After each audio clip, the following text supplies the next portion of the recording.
First off, I want to give all praises and glory to the Most High Yahawah in the name of His only begotten Son YAHAWASHI in the name of the Holy Spirit. In Paleo Hebrew, it's called Allah, Yahawah Bahashem, Yahawashai Bahashem, Rahach, Kodash. Double honors unto the elders and apostles of GMS who taught me this truth. Salutations to all the brothers out there that's teaching this word in truth and sincerity, and peace, blessings, and healings onto the elect and the multitude, because that's why we do these videos.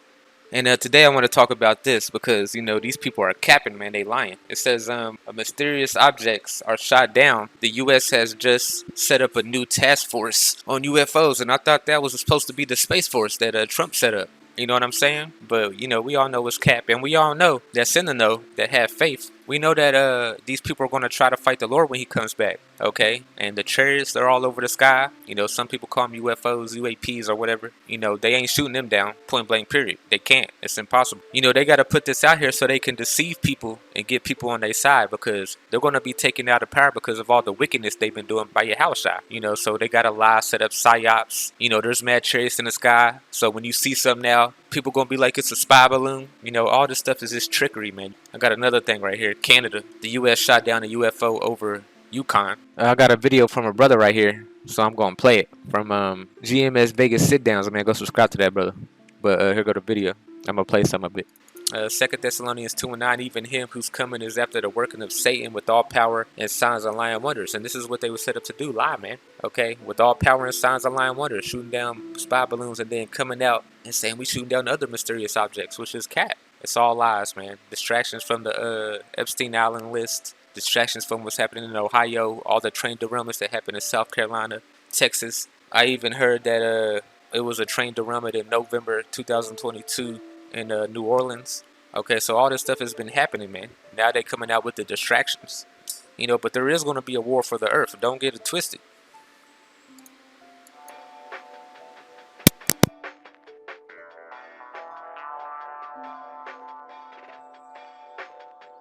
For there shall arise false Hamashiachs and false prophets, and show great signs and wonders, inasmuch that, if it were possible, that they shall deceive the very elect. And this is what they're trying to do, deceive the very elect with all this stuff. Developing this morning. Folks, it has happened again.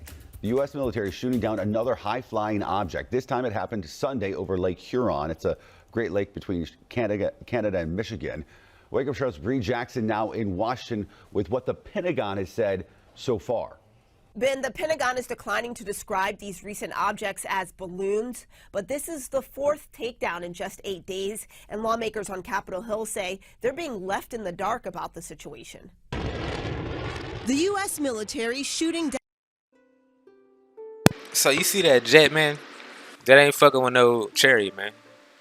That's why it says in Isaiah 31, it says, now the Egyptians are men and not God. See, they're men, so they can't mess with a spirit, man. Angels are spirits, you know, and they drive in vehicles, which are chariots. You know, they're not messing with those because they're not like a plane, a jet. A jet has to get air and has to climb on the air to fly and uses jet propulsion. A chariot doesn't do that, and it doesn't have to do that. It's spiritual in nature, okay? It says, and their horses flesh and not spirit, okay? And when YAHAWASHI stretch forth his hand, both he that helpeth shall fall, and he that is holding down shall fall down, and they shall all fall together. So they're going to lose in the end. It talks about it in Revelations 12. It talks about it in 2 Ezra 13, that they're going to try to fight the Lord for real. But I'll get all that, you know, last.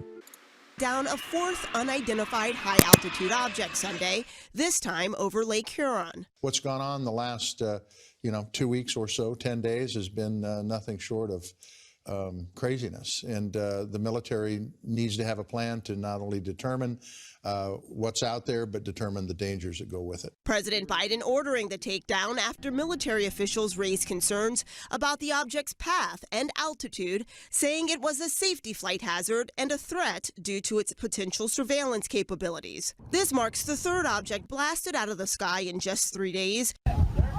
And comes a week after a Chinese surveillance balloon had Americans' eyes glued to the sky. They do appear somewhat trigger happy, although this is certainly preferable to the permissive environment that they showed when the Chinese spy balloon was coming over some of our most sensitive sites. Military.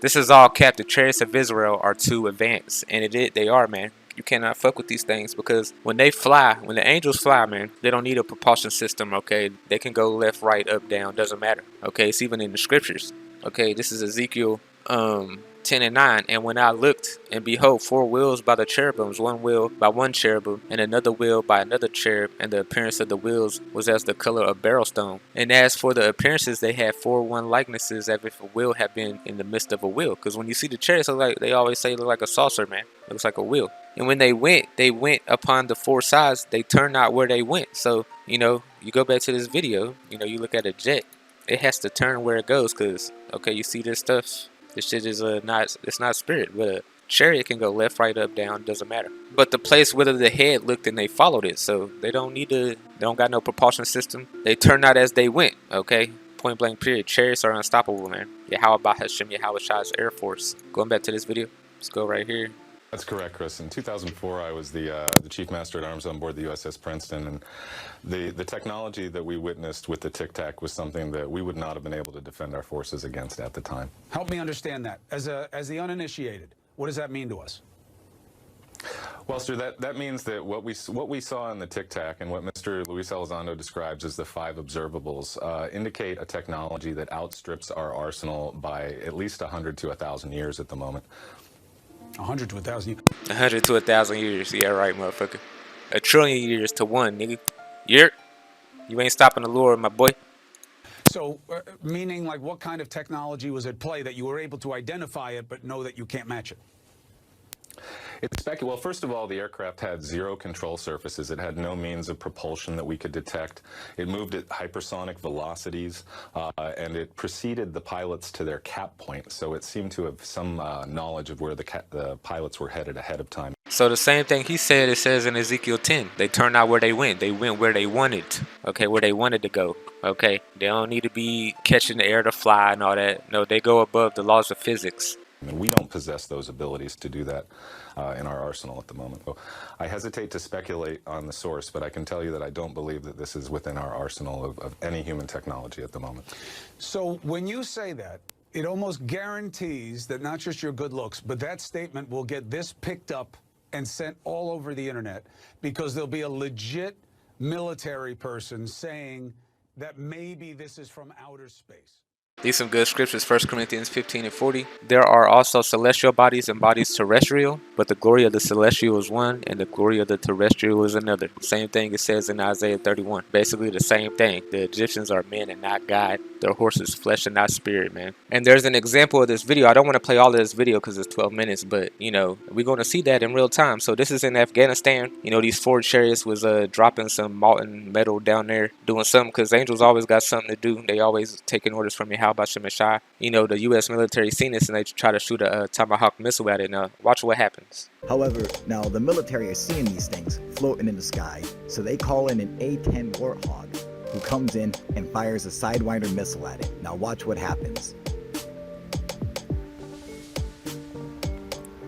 This is absolutely amazing. Boom! Sidewinder hits him. Nothing. It doesn't even phase them. So it's true what it says in 1 Corinthians, you know what I'm saying? There are also celestial bodies and bodies terrestrial, but the glory of the celestial is one and the glory of terrestrial is another. They can't fuck with it, man. You can hit it with a Tomahawk missile and it act like it didn't do nothing to it. The Egyptians are men and not God, and their horses flesh and not spirit. Your missiles are flesh, your tanks are flesh, your jets are flesh, ammo is flesh. Everything you got is flesh. You can't fuck with the angels at all, point blank period. Let's start reading Revelations 12 and 7, man. This is Revelations 12 and 7. It says, and there was a war in heaven. Michael and his angels fought against the dragon, and the dragon fought and his angels, talking about America, NATO, and the EU. Okay, that dragon. Okay, they're going to try to fight the Lord when he returns. That's why they got to do everything beforehand. They got to lie beforehand. When you go to 2 Ezra 13, it talks about, and I beheld, and lo, that man waxed strong with the thousands of heaven. And when he turned his countenance to look, all things trembled that were seen under him. So when YAHAWASHI returns, he's going to come and invade the earth. And everybody's going to tremble when he returns. And he waxed strong with the thousands of heaven. Those chariots, okay, those chariots, okay, they're always watching, they're always in the sky. Those are his air force. They always be around doing things. They got tasks on the earth, okay, and the so-called white man knows that, and he can't do nothing about it, okay. So now he's trying to lie, blase blah, do this and do that. All that's whack, okay. He's a liar, scammer, okay, always have, always will be. Now in Revelations 19, it talks about the same thing, you know what I'm saying. But when you go down here, the coming up of Mashiach, it says, and I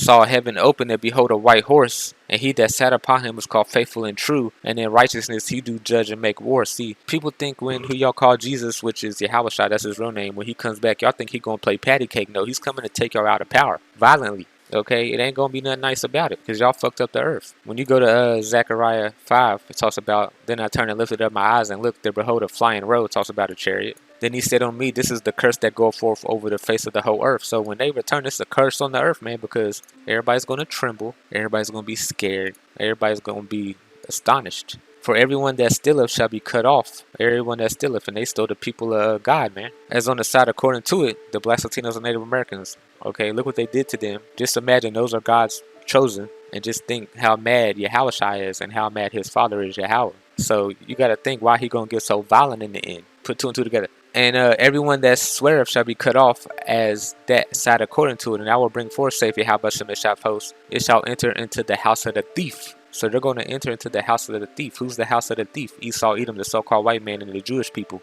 Amalek, tribe of Edom. He's going to enter into the house of the thief. Take them out of power. Now, when you go down, it says, and the armies which were in heaven follow him upon white horses, clothed in fine linen, white and clean. Talking about the chariots, his armies.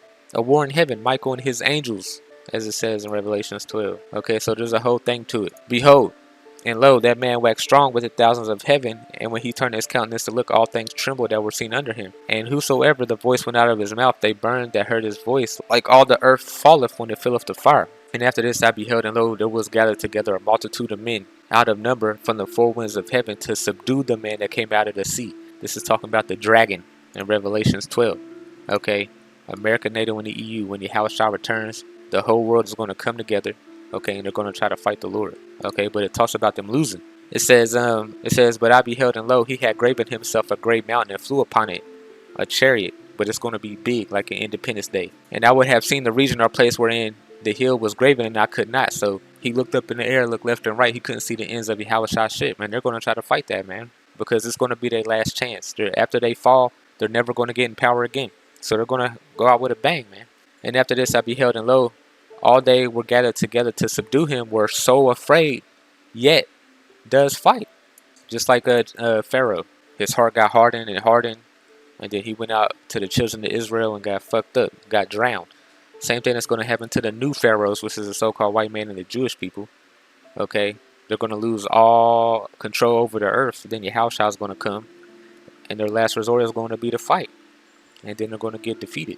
Okay, it says, he saw the violence of the multitude that came. He neither lifted up his hand nor sword nor any instrument of war, but I only saw that he sent out of his mouth as it had been a blast of fire, and out of his lips a flaming breath, and out of his tongue he cast out sparks and tempests. So he shot some out of the chariot. And when they were all mixed together, the blast of fire, the flame of breath, and the great tempest, and fell with the violence upon the multitude which were prepared to fight, and burned them up every one, so that upon a sudden and innumerable multitude nothing was to be perceived but only dust and smell of smoke. When I saw this I was afraid. So they got defeated. Okay, and then YAHAWASHI is going to set up the kingdom of heaven. That's how it's going to be. Okay, now going down to explain the vision. This is the meaning of the vision, whereas thou sawest a man coming out from the midst of the sea. Okay, from space or whatever y'all want to call it. The same as he whom God the highest have kept a great season, which by his own self shall deliver his creature. Okay, because when YAHAWASHI comes back, he's going to deliver his people, but also he's going to fight. He shall order them that are left behind, and whereas thou sawest that out of his mouth there came as a blast of wind and fire and storm, and he had held neither sword nor instrument of war, but that the rushing in of him destroyed the multitude that came to subdue him. This is the interpretation. Okay, behold, the days come when the Most High will begin to deliver them that are upon the earth, and he shall come to the astonishment of them that dwell upon the earth. And one shall undertake to fight against another, one city against another, one place against another, one people against another, and what? One realm against another. One realm against another. So there is going to be a war in heaven, man. It just is what it is. And they're going to lose. We just read how they lose. By one blast of fire by the Lord, man. Double honors unto the elders and apostles of GMS who taught me this truth. And call Holy YAHAWAH Shemeshah Kakadash.